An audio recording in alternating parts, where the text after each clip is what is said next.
उदालगुरि जिल्लानि नैबे डिमाकुसियाव हादोरनाङारि 17 बोसोरनि सिंनि जि आइजोनि जोलुर गेलेनाय बेयो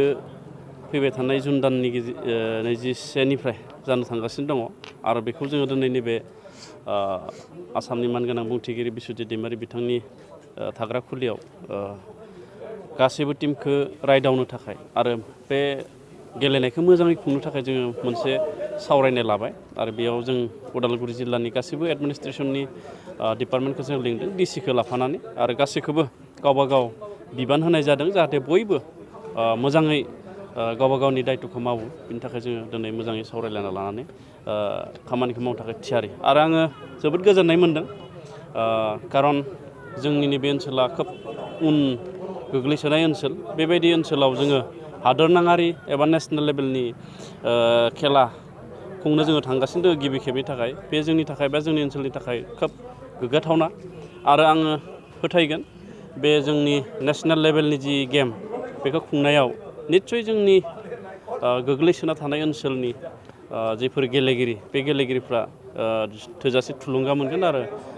सिगां फारसे आवगायलांनो थाखाय खाबुखौ मोनगोन। उदालगुरि जिल्लानि सिङाव जिहेतु बे जागोन बबे भेन्युआव सायख'नाय जादों? उदालगुरि जिल्लानि सिङाव नैबे डिमाकुसिनि मिनि स्टेडियामावनो गासैबो जाजोबगोन। जोङो जिखिनि हादोरनिफ्राय बा रायजोनिफ्राय गेलेगिरि फैगोन बिसोरखौ जोङो उदालगुरि खैराबारि बेयाव बिथांमोनखौ दोनगोन आरो डिमाकुसियावबो दोनगोन जोंनि डिमाकुसि मिनि स्टेडियामावनो बे गासैबो खेलाया जागोन आरो जोङो सावरायनाय जाबाय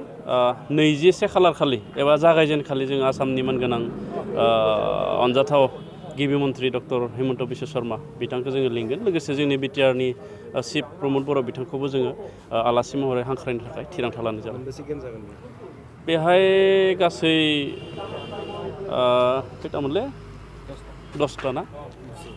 मोनजि गेम जागोन बेहाय नैबे डिमाकुसिनि जि मिनि स्टेडियाम बेयाव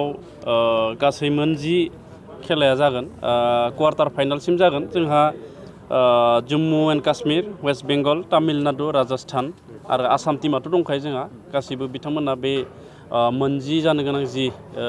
गेलेनाय बेयाव बिथांमोना बाहागो लागोन। प्रिपारेसनाव दङ 25 मेनिफ्राय आसाम टीमनि कचिं काम सेलेक्सन केम्पआ जागायजेनगोन जों डेम'क्रेसियाव प्रेक्टिस खालामनानै बेनिफ्रायनो आसाम टीमा नेसनेल गेलेगोन आरो जों लाखि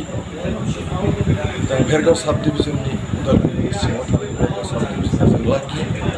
जे अंडार 17 गार्ल्स फुटबल टुर्नामेन्टखौ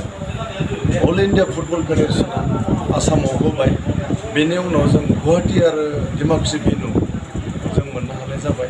गतिके जों आसाम फुटबलखौ धन्यबाद होदों आरो बेनि गेजेरावनो जों आसामनि स्पिकार बिथांखौ बिथाङा नैबे पानेरि समस्तिनि एमएलए लोगोसे आसामनि स्पिकार हिसाबै बिथांखौ रोजा रोजा साबायखर बावदों बिथाङा बे खेलखौ खुंनो थाखाय जोंखौ हेफाजाब मदद होनो थाखाय बिथाङा जों खोथा होनाय मथे मोनफ्रोमबो डिपार्टमेन्टखौ लानानै दिनै जों क'क्राझार जिल्ला आइबिआव जिरायना रायलायनायनि गेजेरजों सल्युसनाव फैनो हाबाय जे माने 15 जुननिफ्राय जानो गोनां जितु नेसनेल फुटबल वुमेन टुर्नामेन्ट 2022 बियो जोंनि डिमाकुसि स्टेडियामाव 21 जुननिफ्राय 26 जुनसिम डे नाइटआव जागोन आरो बेखौ सामलायनायाव मानगोनां आसामनि स्पिकार बिथाङा जोंखौ हेफाजाब मदद होदों गतिके आं सानो माने 100% एसे कालारफुल जानानै प्रग्रामा बारग'लांगोन होननानै बे डिमाकुसि भेन्युआव 8टा स्टेटआ पार्टिसिपेट खालामगोन बर्तमान प्राय 8टा स्टेटआ गुवाहाटीनिफ्राय 18 जुनाव जोंनि डिमाकुसियाव आगान होफैजोबो जों गुवाहाटीनिफ्राय रिसिभ खालामनानै जों बिथांमोनखौ बेयाव थानाय जानाय लाहार फाहार जों उदालगुरि डिस्ट्रिक्टनि गेजेरावनो हटेल थिक खालामनाय जादों आं मिजिंथिदों खुनु बिखंगथि जायालासिनो बे नेसनेल खेलाया